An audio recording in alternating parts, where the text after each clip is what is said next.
आपका स्वागत है आपके अपने YouTube channel B Ed point to point education में।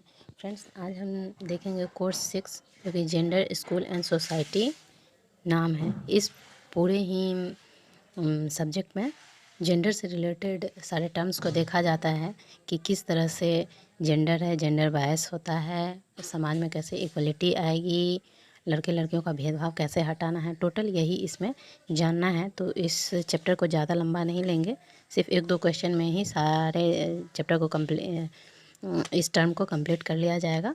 उसके बाद में फिर डिटेल से बनाया जाएगा। तो आइए सबसे पहले हम जानेंगे कि इसमें किस तरह के क्वेश्चन आते हैं।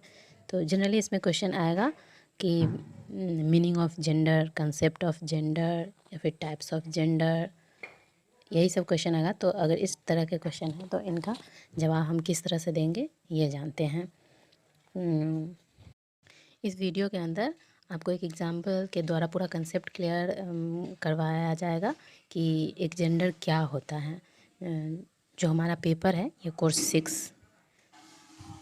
इसमें सिर्फ जेंडर के ही बारे में जानना है। जेंडर स्कूल एंड सोसाइटी, ये सोसाइटी में जेंडर से रिलेटेड कौन कौन सी भ्रांतियाँ हैं यही जानना है, यही एक सब्जेक्ट है।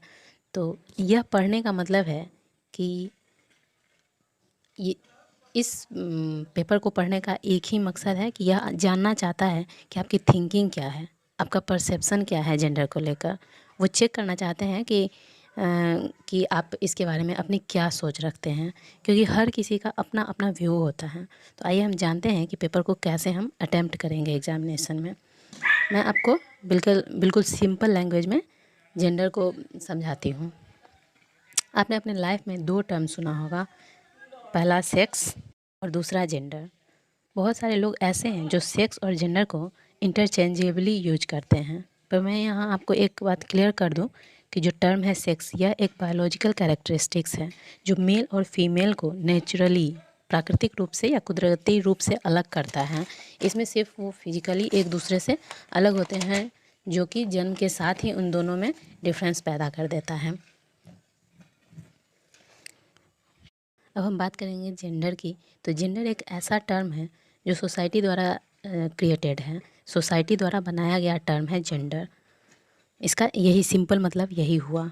अंदर जो हमारी सोसाइटी होती है, जो हमारा कल्चर होता है या जो हमारी फैमिलीज होती है, वह यह डिसाइड कर देती है कि लड़का कौन सा काम करेगा और लड़कियां कौन सा काम करेगी। मतलब कि लड़के और लड़कियों की रिस्पॉन्सिबिलिटीज़ को सेट कर देने का काम ये हमारी सोसाइटी, हमारा समाज, हमारी फैमिलीज यही करती है। मतलब लड़के और लड़कियों का जो रोल है वो सोसाइटी के द्वारा और हमारी फैमिलियों के द्वारा सेट कर दिया जाता है। जैसे कि हमारे देश में बहुत से सोसाइटी ऐसी है, या कल्चर कहें या फैमिलीज ऐसी है जहाँ पर कुछ रूल एंड रेगुलेशंस लड़कियों के लिए तथा लड़कों के लिए पहले से ही सेट कर दिया जाता है। जैसे कि लड़कियां ही घर का काम करेंगी, मतलब लड़कियां घर की साफ़ सफाई करेगी,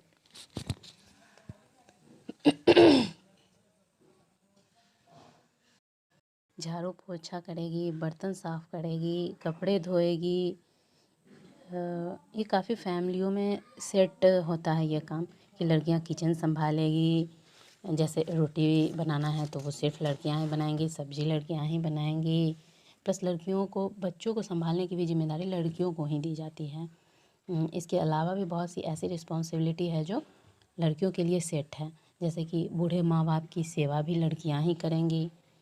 और इसी तरह की बहुत सारी रिस्पॉन्सिबिलिटीज़ जो कि ज़रूरी नहीं कि सिर्फ लड़कियों को ही किया जाना चाहिए, ये सारे काम लड़कों को भी करना चाहिए। आज के समय में बच्चों की परवरिश करना, ये जिम्मेदारी भी लड़कियों को ही दे दी जाती है और ये उन्हें निभानी पड़ती है। ये सोसाइटी की प्रेशर होती है जिसकी वजह से ये सब काम उन्हें करना पड़ता है। ठीक इसी तरीके से लड़कों के लिए कुछ रिस्पॉन्सिबिलिटीज़ भी सेट करके रखा हुआ है सोसाइटी ने।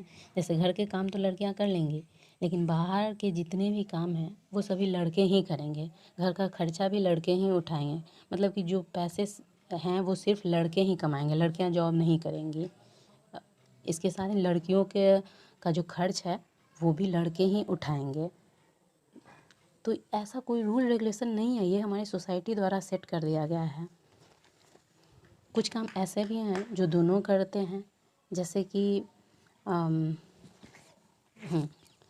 कुछ काम ऐसे हैं जो दोनों ही लोग करते हैं, और मेरे अकॉर्डिंग आज के टाइम में लड़के और लड़कियों में तो कोई डिफरेंस है ही नहीं, क्योंकि लड़कियां में वो सभी काम कर रही हैं जो लड़के करते हैं। अब हम जानते हैं कि इन काम के बारे में हम जानते हैं कि काम क्या होता है। तो देखिए, काम दो तरह के होते हैं, एक अच्छे काम और एक बुरे काम। तो अच्छे काम वैसे काम होते हैं जिनमें कि हमारा नाम होता है, हमारे समाज का नाम हो, हमारे परिवार का नाम हो, हमारे देश का नाम हो। जैसे कि एजुकेशन सेक्टर को ही ले लीजिए। शिक्षा के क्षेत्र में लड़कियां लड़कों से अब तो अव्वल दर्जे पे जा रही हैं। इन्होंने वो सारे काम किए हैं एजुकेशन सेक्टर में जो काबिले तारीफ़ है। आज के टाइम में एजुकेशन सेक्टर में लड़कियां लड़कों से काफ़ी आगे निकल चुकी हैं। अभी रिसेंट का ही देख लीजिए कि जो नीट का रिज़ल्ट आया है उसमें इंडिया टॉप रैंक में लड़का और लड़की दोनों ही हैं। तो इस तरह हम कह सकते हैं कि एजुकेशन में लड़के और लड़कियां बराबर अपना काम कर रहे हैं। हमारे देश की लड़कियां एडवोकेट भी हैं, CA, CS, MBBS doctor, dentist, IAS, PCS, बड़ी बड़ी कंपनियों में एचआर, पायलट, बैंकिंग सेक्टर हो, इंश्योरेंस में, मतलब हर फील्ड में लड़कियां मिलेंगी आपको। स्पोर्ट्स फील्ड में भी हमारे देश की लड़कियां हैं जो अपना परचम लहरा रही हैं। जैसे देखिए, ओलंपिक तक में इन्होंने गोल्ड मेडल जीता है, और लड़कों के कंधे से कंधे मिलाकर वो गोल्ड मेडल, ब्रॉन्ज मेडल जीत के अब लाती है, जिससे हमारे देश का नाम होता है। ये हुई अच्छे काम इसे ही कहेंगे। अब हम जानते हैं बुरे काम क्या होते हैं। जिस तरह से लड़कियां अच्छे कामों में आगे बढ़ रही हैं, उसी तरह से बुरे कामों में भी आगे बढ़ रही हैं। अब बुरे काम को डिफ़ाइन करना तो बड़ी मुश्किल है, लेकिन मेरी नज़र में बुरे काम हैं जैसे कि बीड़ी पीना, सिगरेट पीना, या फिर किसी से लड़ाई झगड़ा करना, गाली गलौज करना, हाथापाई करना, मतलब मारपीट करना, या फिर कोई नशा करना, ड्रिंकिंग, स्मोकिंग, ये सब ही बुरे काम हैं।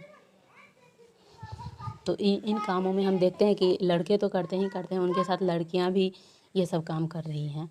तो ये गलत काम है। लेकिन कुछ लोग हैं कि इन गलत कामों को एंजॉयमेंट से रिलेट कर लेते हैं।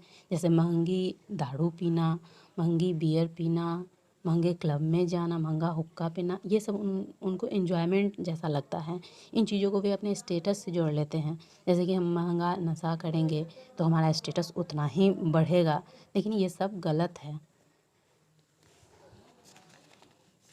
हमें ज़रूरत है कि हम इन गलत कामों से बचें। तो ये तो हुआ हमारा जेंडर से रिलेटेड शॉर्ट इंट्रोडक्शन। अब हम जानते हैं कि टाइप्स ऑफ जेंडर क्या है। टाइप्स ऑफ जेंडर को 3 पार्ट में बांटा गया है, लेकिन अब 4 टाइप्स जाना जाता है। एक masculine gender, feminine gender, third gender and transgender. तो मैस्कुलिन जेंडर ये मेल से रिलेटेड होता है। इस जेंडर के अंदर जितने भी मेल होते हैं वो आ जाते हैं। और फेमिनिन जेंडर हुआ, ये फीमेल से रिलेटेड होता है, सारी फीमेल इसी जेंडर में आती हैं। और थर्ड जेंडर होता है जो ना तो मेल होते हैं और ना ही फीमेल होते हैं, इन्हें बाइनरी जेंडर भी कहा जाता है।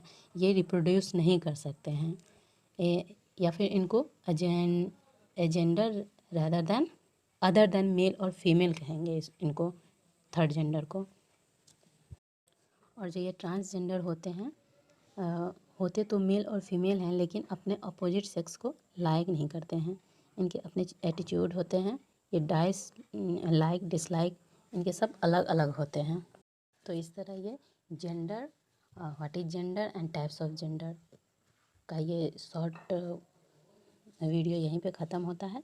अब नेक्स्ट वीडियो में हम लेकर आएंगे कि टीचर का क्या रोल है इस जेंडर बायस को ख़त्म करने का, और इक्वलिटी एंड इक्विटी में डिफरेंस क्या है, इसे रिलेटेड क्वेश्चन हम नेक्स्ट वीडियो में लेकर आएंगे। तब तक के लिए thanks and keep watching. Please like share and subscribe this channel. Thank you.